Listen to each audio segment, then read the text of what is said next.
Hi, friends. I'm Lauren. And I'm Katie, and welcome to Okay, But Did You Know? A podcast where we talk about the TV and media that we love with a friend who's never seen it before. Today we're recapping and chatting about Once Upon a Time, episode 203, Lady of the Lake. This episode aired on October 14th, 2012.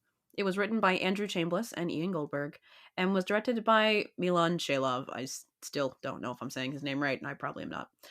Uh, so before we get into our recapping and chatting, let's go into a synopsis for this episode. In the Enchanted Forest some time ago, when Snow is kidnapped during a battle with King George's troops, he curses her so that she will never bear a child.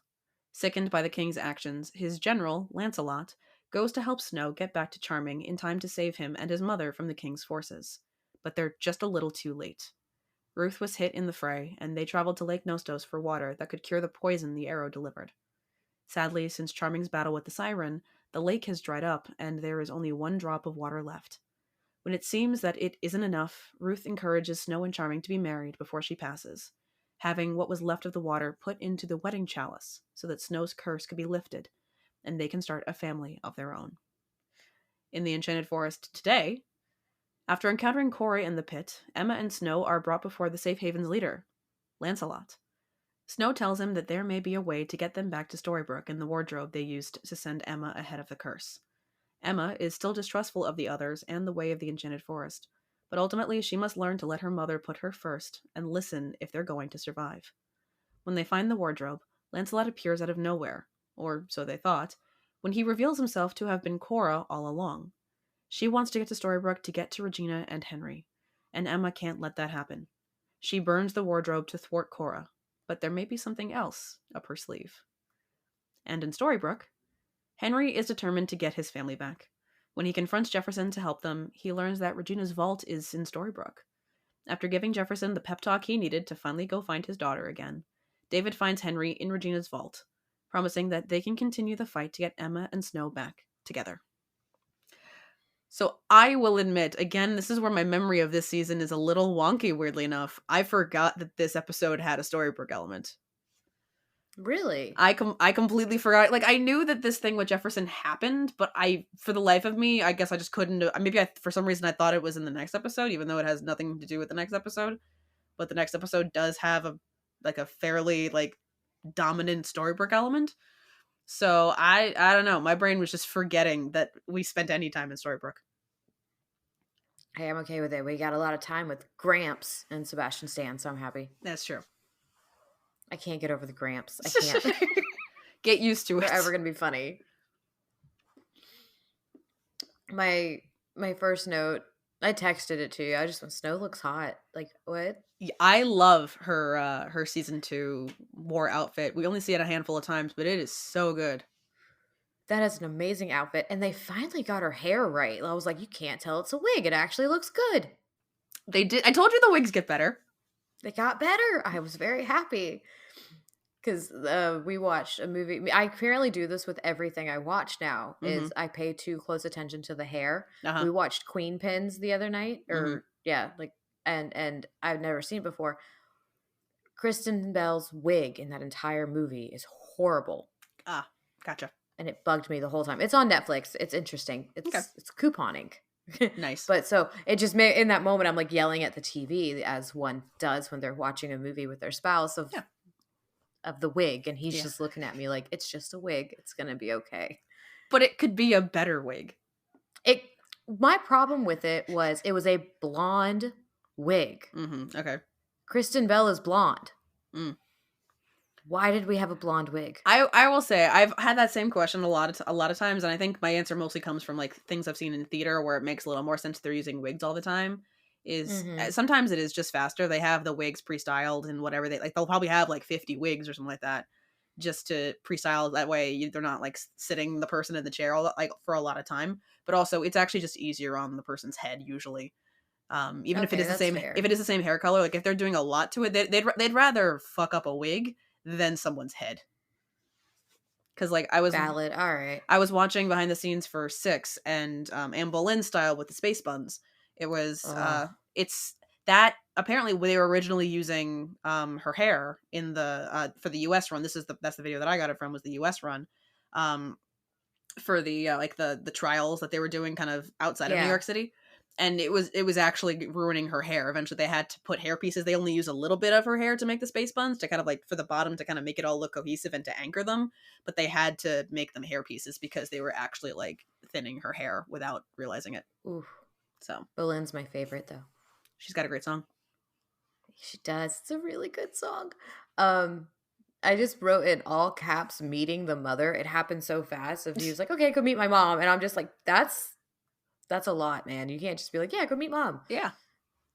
It's not fun. I think in the timeline, I think I made this like 2 years after it. It's the timeline of this is so wishy-washy, like at this point in time. Because I've basically put I put 5 years between this episode and when the curse hits. This is in the 5 BCE era. Mm-hmm. And it's so much happens over the course of like that amount of time. It has to be a couple of years. But I mean, a couple of years between when they get engaged and when this happens might have been a little too much time, but also the war being 7 years also feels like too much time. So once upon a time, timelines is not a science. Yeah, I've noticed. No, it's not. So. It's a guess. You just kind of like, I think this is here. Yeah. I did enjoy that we're going Arthurian. Yeah. I was like, okay, Lancelot, I can get behind this. That's kind of cool. But then I'm also sitting here like, but where's Arthur? But that's just my brain. That's season 5. 5? Season 5. Damn it. We're going to get more Arthur. We're going to get some Merlin. Some Nimue. That'll be interesting. Yeah, it'll be a good time. That's very interesting. It's an interesting arc that I have mixed feelings on, that I will talk about when we get there, because I have there's no way I can say why I have mixed feelings on it without spoiling everything. But that makes sense. It's just I have feelings. Let's go with that. I have feelings, which is a theme for our podcast. So this episode had some amazing lines. That it did. I took down a lot. I took down quite a few, but my first one was, of course, I kind of share him with Regina. It's complicated. Like the way Emma says it, I'm just sitting here. I couldn't help but sit here and laugh because I'm just like, yeah, that sounds about right. Yeah, I'm just gonna say this right now. Cora is the ally we didn't know we needed, because she takes, he's my son, I kind of share him with Regina. It's complicated. That's basically all the information she gets. And at the very end, she says, I can't wait to meet my grandson, Henry. So she took, I share him with Regina with, oh, he is also my grandson. She just figured that out. Yeah. So, like, I mean, Cora, we see you, ally. We get it. We're happy. Hey, I'll go for queer normative. I'm okay with like, this. That makes sense. That makes sense to her. I mean, to be fair, also his name is Henry, and I think it's clear that if the child is named after her husband, I think she figures that out, but still. Oh, yeah. Not that I don't think Henry's that uncommon of a name, but I think it might be uncommon enough that, like, I don't really know. I mean, it's kind of like, it's context clues. It's definitely the context clues of, like, she said Regina. Yeah. We share him and Henry. Those three things are kind of hard to be, like, mixed up because of that being her husband. Mm-hmm. I had to write down, the school bus again. The school bus. Just the school bus for no reason. The fucking school bus. And then then immediately it's back to another line. Like, turducken, I like audibly cackled when she said that, and like she's looking at it, and I'm just clearly Emma Swan did not have a Greek mythology phase like the rest of us. No, she did not. But I just like turducken. I was like, yeah, let's go with that. Let's go with that, Emma. The whole like situation of Snow getting cursed to not be able to have children, but then immediately getting the curse broken was kind of annoying. Yeah, it's. I don't know if I wrote this down or I've just had this idea and I stand by this. The way that the show is set up makes moments that should be high stakes not high stakes, because if because the show is it's a frame story essentially, because we start with kind of the end really with the first season with the curse being our current timeline, and also the first episode just showing us the end of the Enchanted Forest timeline happening in the first episode. So with that frame story element, if someone's on death's door in a flashback, they don't die if you've seen them in Storybrooke. We know that Emma is Snow's child. We saw her give birth, so we know that she's gonna have the curse be lifted somehow. It's moments like these that these moments should be high stakes, but they're not. And I that might be a marker of how we're watching the show. I mean, especially mine seeing this 5 million times. Like, I think it could have they could be high stakes. Maybe they were high stakes when I watched them the very first time, because again, we are also watching it with the context of knowing how much of the show there is. So yeah, that's my thoughts on that. It's these things should be high stakes, but it's just it was high stakes for the episode. That was really it. I guess it's somewhat high stakes because, his mom's dying and everything. But at the same time, I was just kind of like, oh, it's a day's ride from here.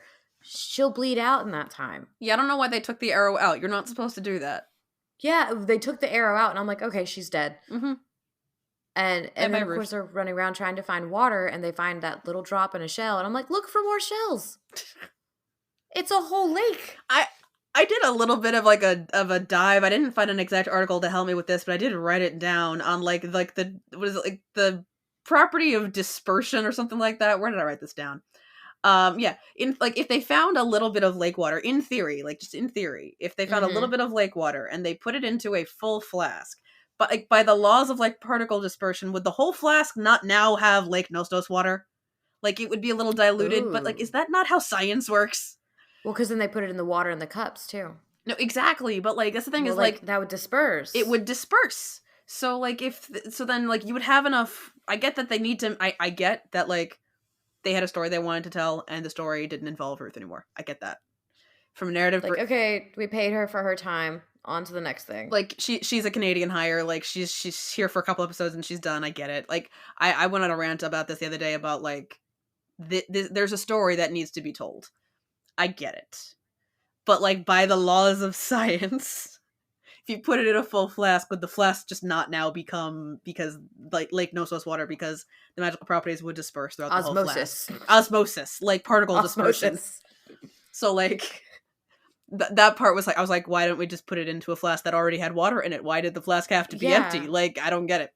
But, and, Fantasy 101, if you pull out an arrow, you're dead. Well, that's also just good medical practice. If you're stabbed with something, you should not pull or something that gets stuck in you. You should not do not pull it out. Do not pull it out. You will bleed out if you've hit a big enough artery or vein. You will bleed out. Please leave it in until medical professionals can deal with it.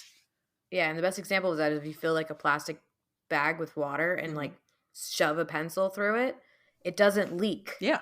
If you pull it out, all the water's going to come out. So it's the best way to explain it visually. It's the same things with your body. Yeah. So every time I've ever watched anything where that happens, it's because Black Swan. Yeah. Pulled it out, bled out.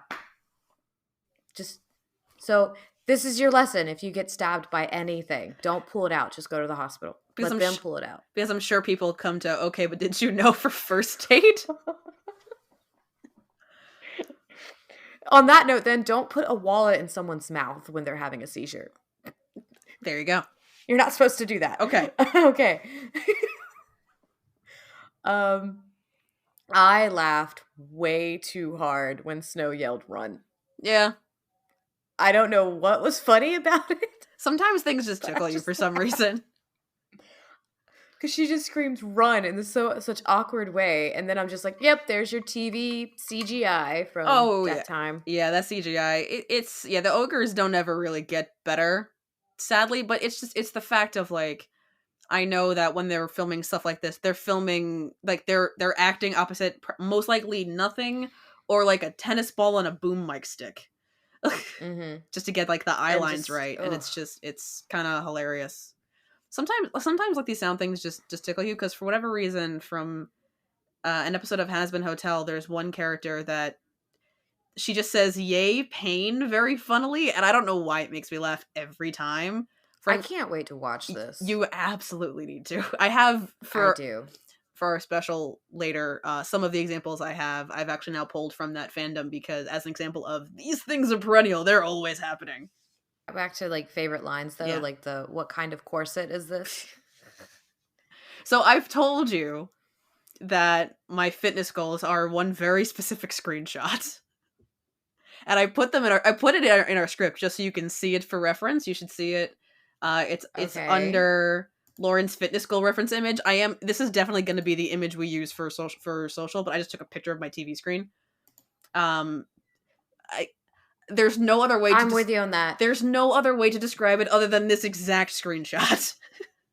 Her arms, so the whole that's all I was looking at in this scene. I Uh-huh. was very focused on her arms. Yeah, like I will probably Like, never be as like toned, like thin down as Jennifer Morrison, just because I'm a broad, like, this is just physicality wise.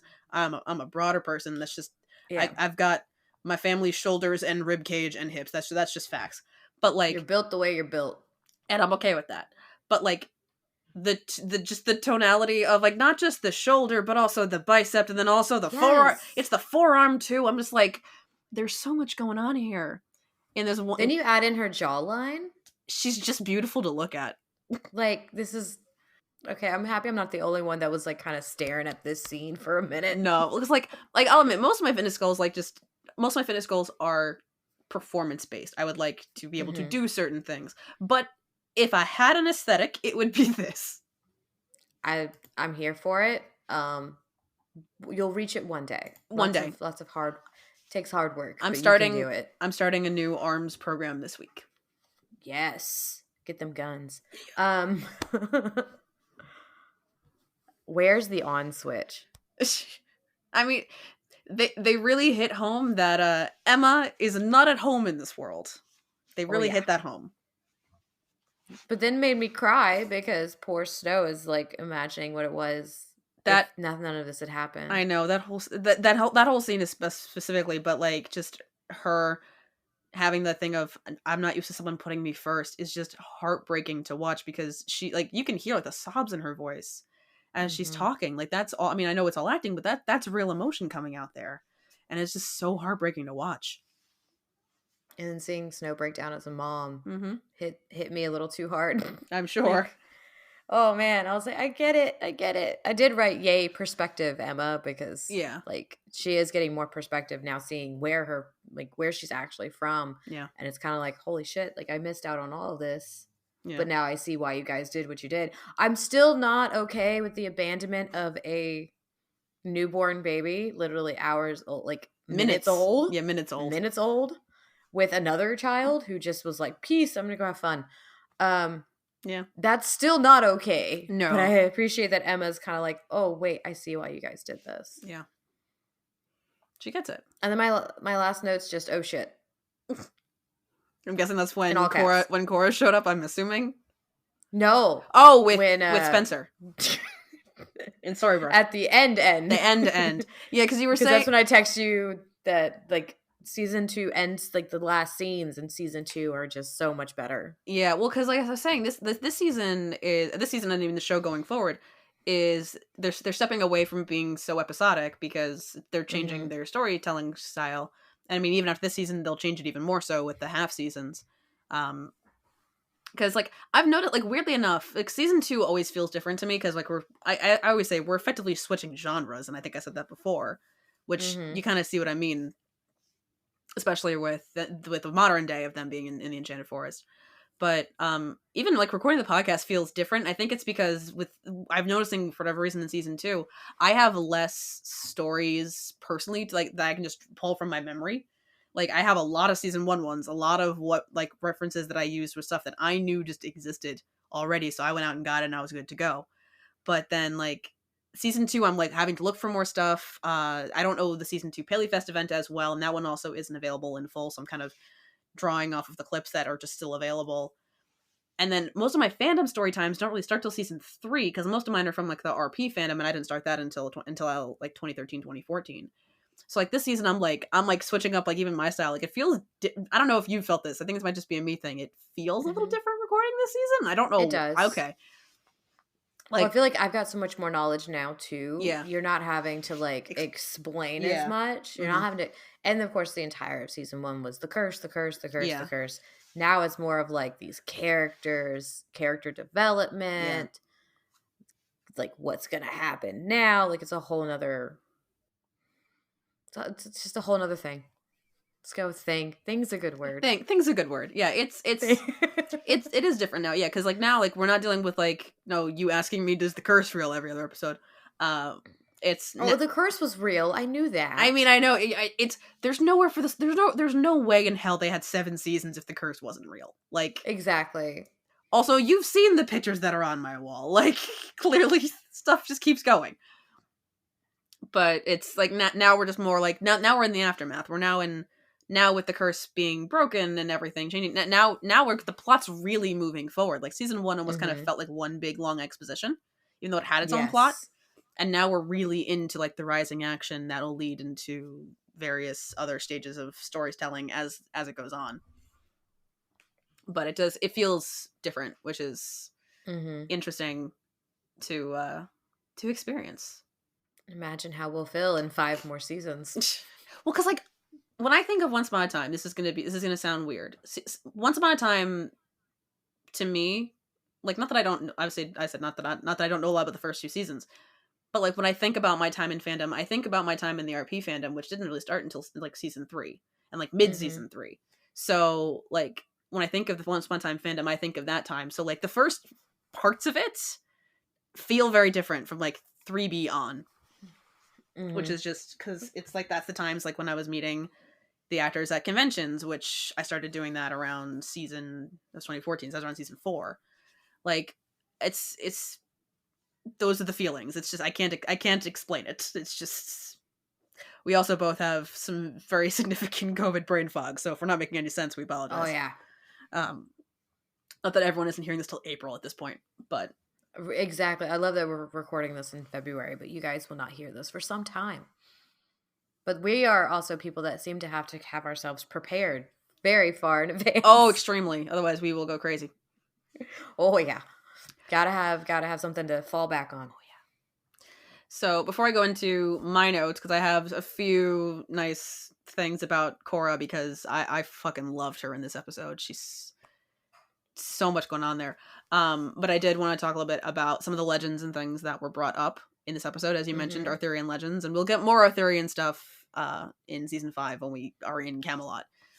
But this episode, We get to go to Camelot? we get to go to Camelot. Season 5 has a lot to do with Ooh. Camelot, Knights of the Round Table, Arthur, Merlin. Okay. That's 5A. That's 5A full stop. With that, I have one question that Okay. won't really derail. You can just answer me. It's fine. What is your favorite, like film-wise, rendition of Arthurian? Disney's Sword in the Stone. Oh, that's actually a really good answer. I love that one. Mine was what's it called? I think it was just called Merlin, but it has like the one with Helena Bonham Carter Okay. and what's his name? Oh my god. I don't know. Oh no, you have to know about this one. Why can't I remember? I don't know. I just now have left and right, like day and night. That's what makes the world go round. I have that stuck in my head now. So it's older. I think it's just Merlin. If I remember correctly, it's just called Merlin. Yes, Merlin from 1998. Oh, okay. And Merlin is played by Sam Neill Gotcha. because the Guinevere, was it Guinevere? No, that's not who I'm thinking. Mm. Okay, I don't remember. But all I know is that was like the best. 1998, Sam Neill as Merlin. I absolutely loved that rendition. Like that's my favorite one.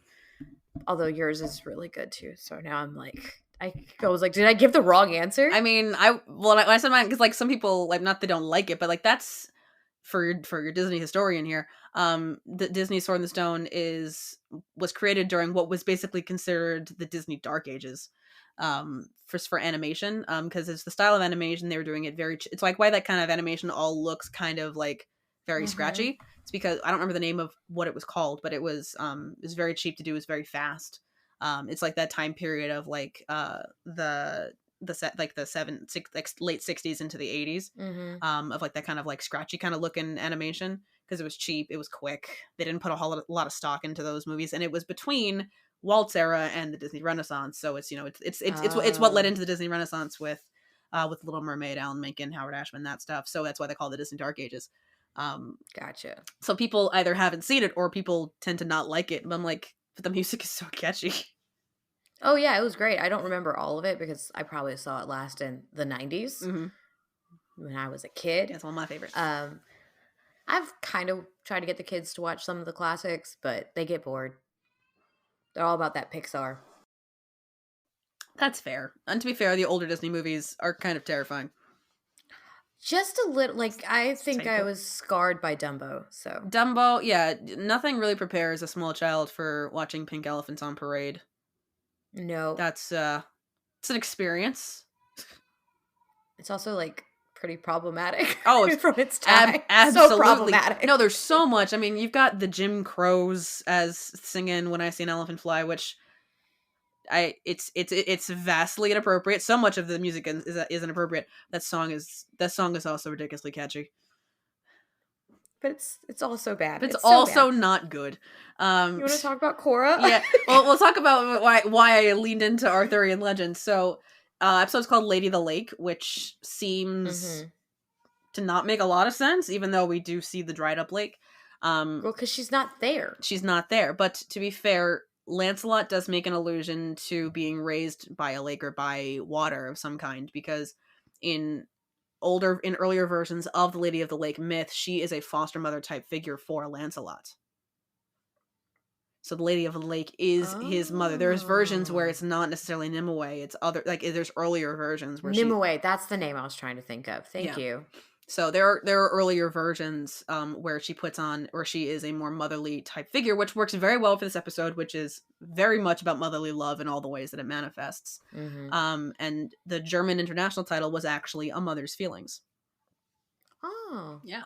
Do the French do anything interesting? They tend to. No, French was normal. Most of them were some variation of Lady of the Lake or something like that. I think one might have just been Mother. One might just have been Lancelot. But German was the one that stuck out to me as being A Mother's Feelings, which I think works kind of better for the episode. But Lady of the Lake is good because it is part of the story that we're using. And also, weirdly enough, I did not know this. His nickname, the Leviathan, which was overly dramatic for no apparent reason, it was weird, is a sea monster that's steeped in many different mythologies. Weirdly enough, but weirdly enough, the earliest depictions of a Leviathan as a giant sea serpent come from Jewish mythology. Really? Yeah, I did not know that. That's really? Apparently. That's fascinating. Judaism does have some really cool monsters that aren't like the same ones that we know from the Bible. Like, have you ever heard of golems? I've heard of golems. I read a whole book on that. Yeah. It's like, for those who don't know, golems are basically these figures that are made out of clay that when you write out a command and you put it in their mouth, they will go do the thing. Like, basically you're creating kind of like living henchmen. They're so cool. I read a book.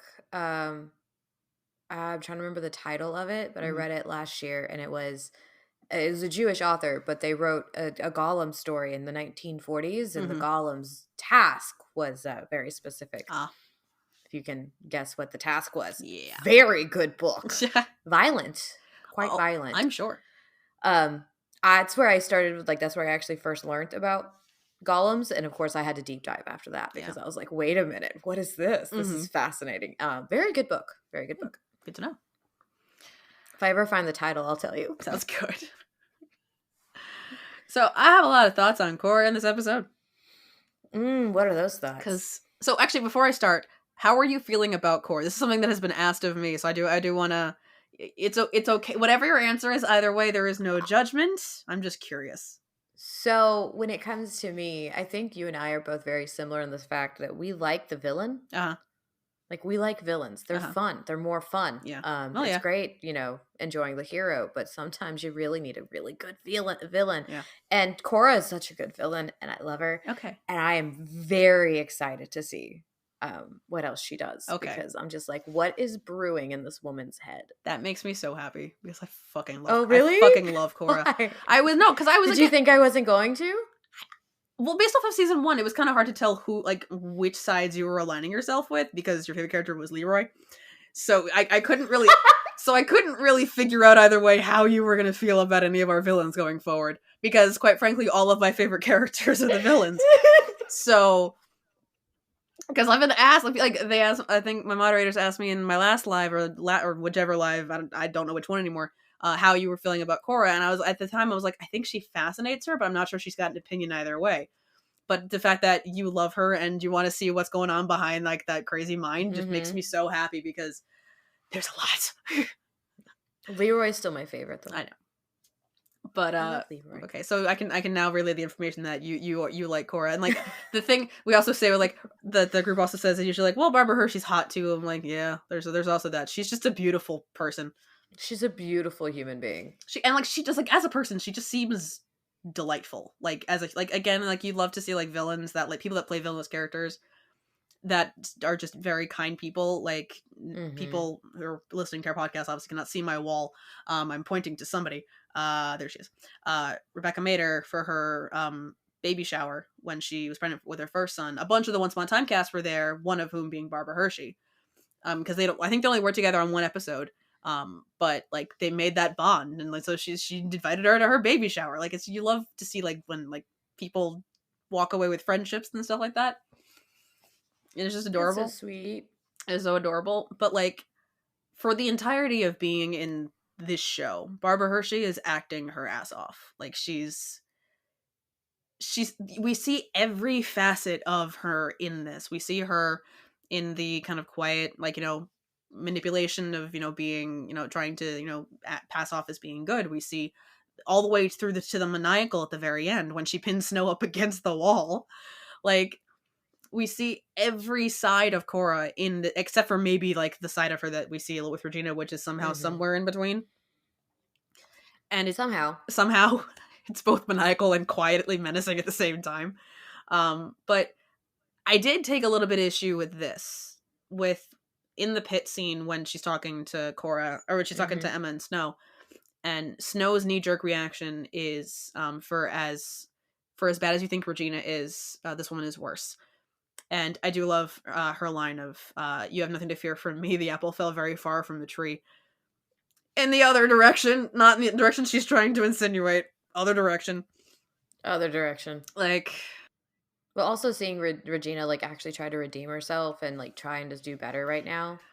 Like... Her leaving as mayor is hilarious, and I wrote this down because I need to say this the way that I wrote it down. Regina leaving and being asked to leave as mayor is hilarious, considering there is no replacement, so by the end of the season, she just comes back because there's no one else to do it. Oh my goodness. Like, this town didn't think things through.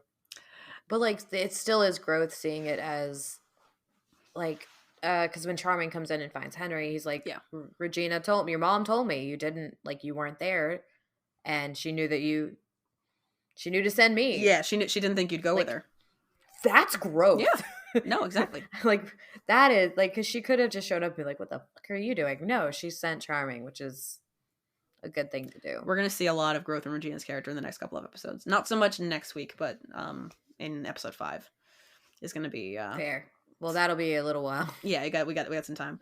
But with that first interaction, when Snow says, for as bad as you think Regina is, this woman is worse, based off of what we've seen at this point, Snow doesn't really have reason to be this afraid of Cora, or this cautious of Cora.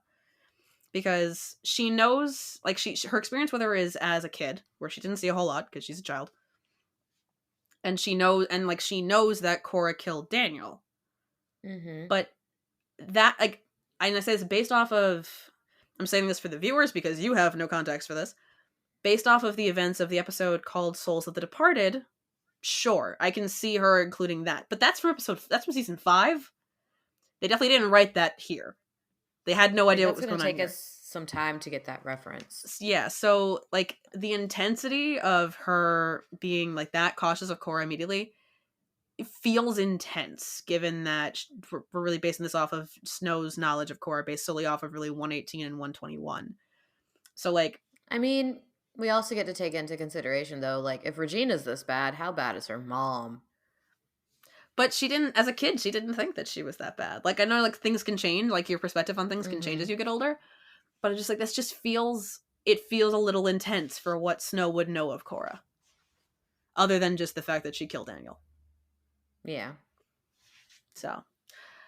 That'd be interesting. I did have that. But I kept spending this entire episode trying to figure out which, because now it really is a toss up as to whether they altered the schedule for Barbara Hershey or Sebastian Stan. I at this point don't know. I've been Well, trying. they're both in this episode. They're like I've been because based off of the episodes that they're in and how much of it they're in, I'm trying to figure this out. Like I did a whole thing at the end of like my notes. I was like, I'm back. Like I was back on it being Barbara because like because he's in 2, 3, and 5. Doesn't make sense that they'd only really need like a break between like a 1 week break or something like that between things. And then because she's in 2, 3, then she's in 4, but then she also takes a few weeks off and then she's back in 7 or 8. Like there's just like I at this point it doesn't matter who they switch the schedule around for. But like I want to know, I want to try and figure this out. But at this point, because I was so sure it was Barbara at first, but then you reminded me about Sebastian Stan. I'm like, now I have no idea. And like I can't remember what he was working on at that time, but he's done so much these like past few years. He has. I still need you to watch Fresh. Yeah, I will. I don't know. Yeah. Eventually. Don't watch while eating. Okay, good to know. don't watch it while eating. Please don't. I did love Ruth a little bit with the Jewish guilt, like the Jewish mom guilt of with the pendant. When she tries to do like the pendant superstition and she says, indulge an old woman, it'll take my mind off and then I wrote ... the dying. The dying? Yeah. Like, it'll take her mind off it even though it doesn't work. Just fine. Look, she's lucky she lasted as long as she did. It's true, she did. So I thought that was hilarious. But a lot of this does feed into something that I say a lot about Snow and Charming's parenting styles. Because she does say, I was raised with a mother, I wouldn't even know how to be one. And people, when I say, like, my reasoning behind why I think David was better equipped to be a parent to Emma than Snow, because he has an example of what a adult parent-child relationship can look like. And Snow really didn't. Like, she had her, like, to be, based off of my calculations, Leopold died when she was 18. That's... As we've established, this timeline is not a science. This timeline is a very educated guess. But but she had Regina, and I'm like, was Regina really a mother figure to her? She's only 8 years older than her, and she spends the entire time resentful of her.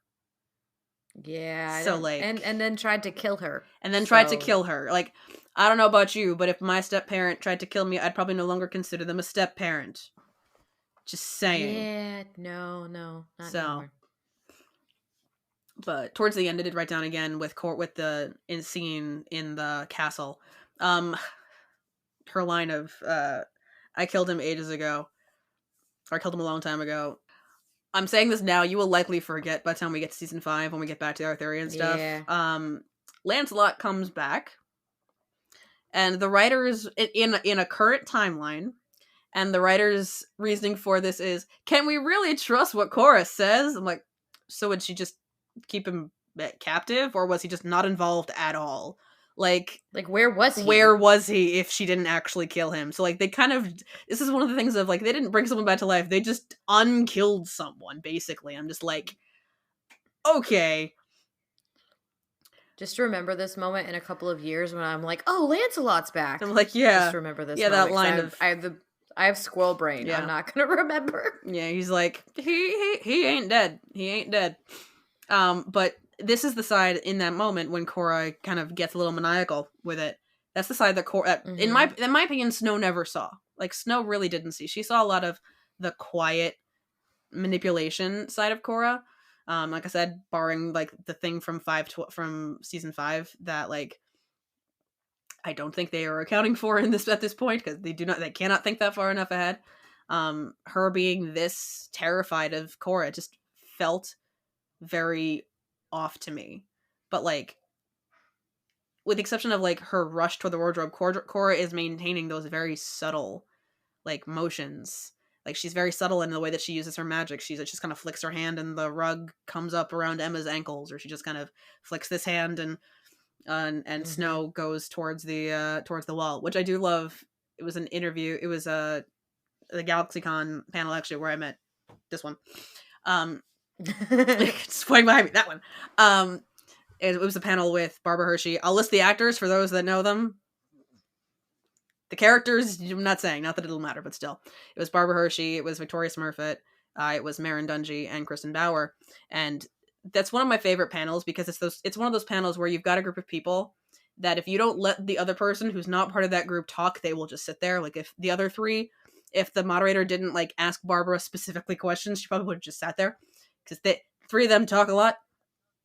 It's great. Mm-hmm. But the question was, what's one way that you wish you were like your character? And she just very quietly went, she's like, I would really love just kind of just flick my hand, just go like that, and someone just goes flying across a room. Okay, that's awesome. Like, that's a good answer. That's a very Cora answer. It's like, yeah, I'd use this very sparingly, but I'd love to just do that, and someone just goes flying across a room. Which is... It takes me back to, like, the charm days. I'd just like to be able to do things. Yeah, like... without doing things. Exactly. Just have stuff just go. But she's just like many ways I would not like to be like my character, which is fair. Cora can be a lot. But so much of this episode, as we're saying, is motherly love. And we see a lot of that in Emma and Snow's relationship. I was saying before about how Snow isn't necessarily equipped to be the kind of mother that Emma needs. However, I would say in this episode, Emma is in the wrong a lot of the time. Yep.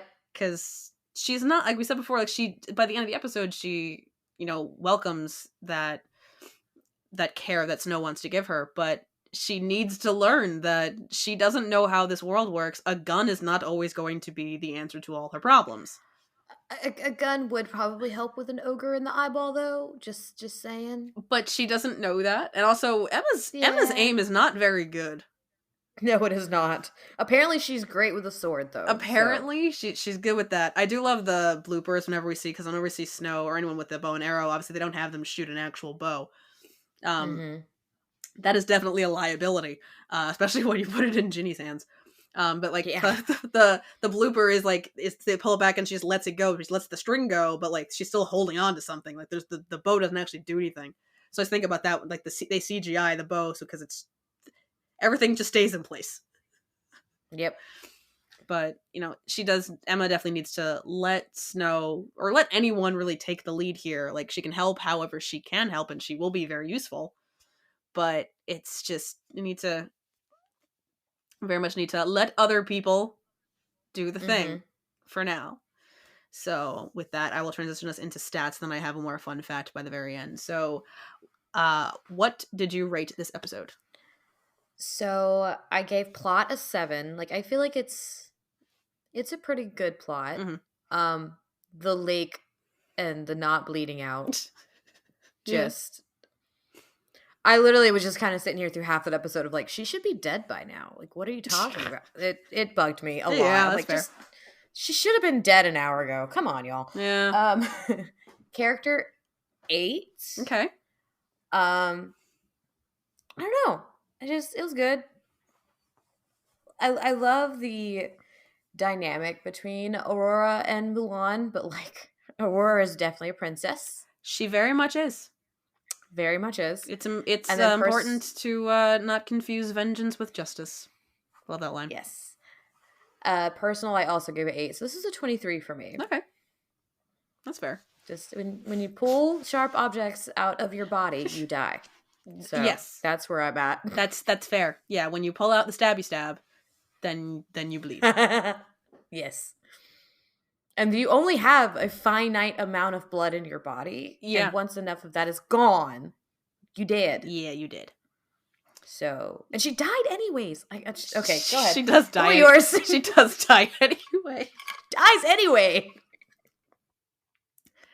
So I gave this one a 9 for plot. I really enjoy. I mean, it's a lot of moving forward the present day Enchanted Forest, as well as it's a fairly plot heavy element for the Enchanted Forest flashbacks as well. Because I mean, Snow and Charming did just get married, which I did actually look. I really tried to find any reference to knights in medieval times being able to perform weddings. I couldn't find anything. The closest I could come up with was that before church ceremonies really became more of a thing, people would basically just enter the state of marriage by claiming that they are married. That's basically how it worked, apparently. Sounds like my marriage. You said you were married and therefore you are, which honestly we should get back to that, honestly.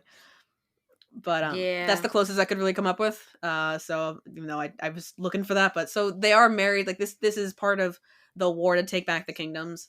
So it is very plot heavy, and even though the plot gets resolved by the end of the flashback. So I did give it a 9. I gave it a 6 for character because the Storybrooke arc I think is where we're getting a lot of the Storybrooke section is where we're getting a lot of our character, and it's so unnecessary. Mm-hmm. To the point where I forgot that it was there. So like it leads up to Spencer, like it sets up Spencer being annoying and spying on Charming for a while. So it does set that part up, but like it doesn't do a whole lot. It's just kind of there, and I mean, and Henry gets to give Jefferson a pep talk, but Oh, joy. that was kind of it. And then you also have Yeah. the character aspect of the Lancelot thing will forever bother me because it was the stupidest. It was the stupidest justification. But also you have Emma, and like there is growth by the end of the episode, which is why it could it got some character points. But then butting heads and Emma just insisting that she knows what's best. I'm just like, shut up. Just be quiet. Like you're not in control. It's that like hyper independence Yeah. that you go through when you've gone through severe abandonment. Yeah. Thank you to the therapist I had in my past that taught me that. So I see that that's like what Emma must be going through. Yeah. So yeah, so when get you're it. abandoned, pretty severe hyper independence kind of kicks in. Yeah. So we get it, but it's like, just be quiet. If you needed a therapy There you go. session today, there you go, Because guys. again, first And aid, it's free. It's free. First aid, therapy. We're a wealth of information here. Unless we have an actual link in the show notes, please do not take our word for gospel. Yeah, don't. Like, please don't. only- Well, I mean, don't pull out stabby stabs. Yeah, please like, don't pull things at. Please don't pull out stabby stabs. In my defense, I've had first aid training. There you go. So we have that. I'm not certified anymore. No. But But also, back to my stats. sorry. Okay. I gave it a 10 for personal because I just enjoy this episode. I mean, again, I forget about the Storybrooke section, Well, but like Cora's in it. it's got a lot of Cora. This is something I used to say about my favorite season. I used to say season 2 because I always say because I think it's the strongest season structurally, but also it has a lot of Barbara Hershey, and I like that. So, because I think we're gonna see her at the end of the next episode. That I think she's gonna take a few weeks off, which is fine, but she's still like involved, even though she's not on screen. It's all her fault. It's all Cora's fault. Everything Cora's pulling all the strings. I think after the break, I think she comes back in episode 7, if not 8. I don't remember. But then we see her pretty much almost every episode through the end of her arc.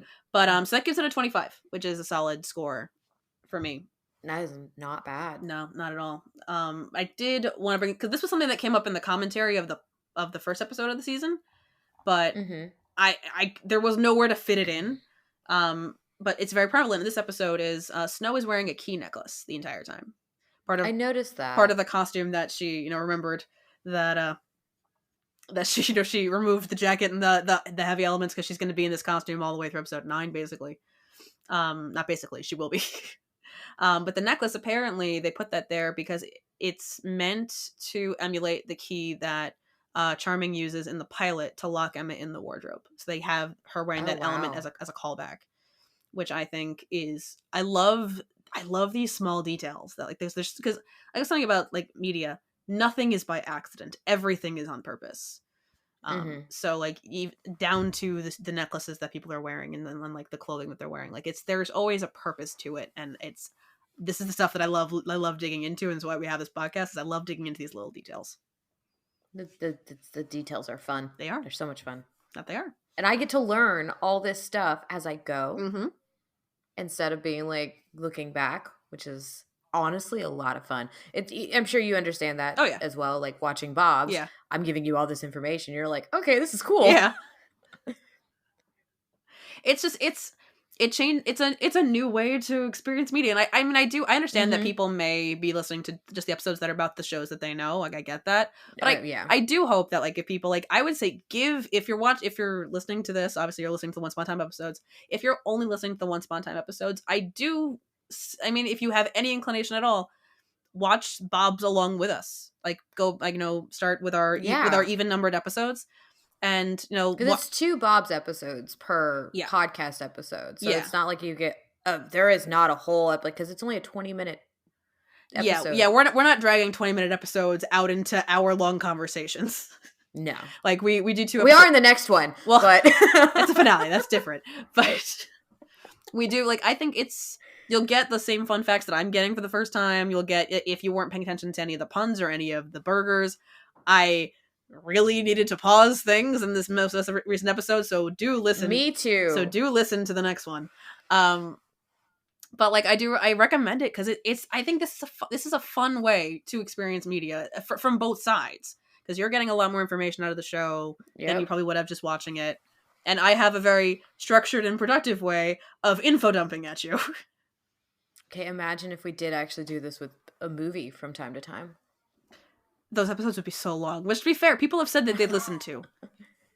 Really? Like, we did movies? I've gotten multiple comments from different people that they want longer that they would listen to longer podcast episodes. So like the fact that like our season 1 finale special is an hour and a half, people are very excited about that apparently. Wow. Which I know we've said this before, as we're recording this, we like by the time you hear this, obviously you will have our season 1 finale will be out, but we're recording this the week that I think episodes 23 and 24 went out. So like there's a big gap. And this is what 47 is what we're recording right now? This I believe fairly certain it's 47. It's 47 or 49. Hang on. Oh my god, we're about to hit 50. Yeah, this is episode 47.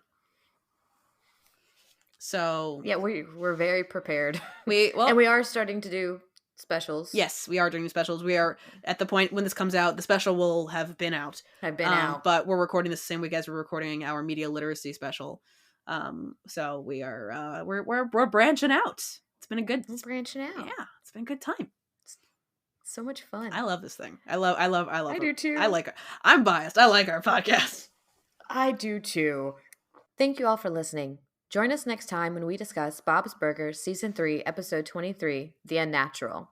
Don't forget to like, rate, and follow the podcast wherever you listen so you can be notified every time we publish a new episode. And follow us at OBDYK_pod on Instagram and TikTok. This has been an episode of Okay, But Did You Know? A TV and media podcast. It was hosted by Lauren and Katie and edited by Lauren.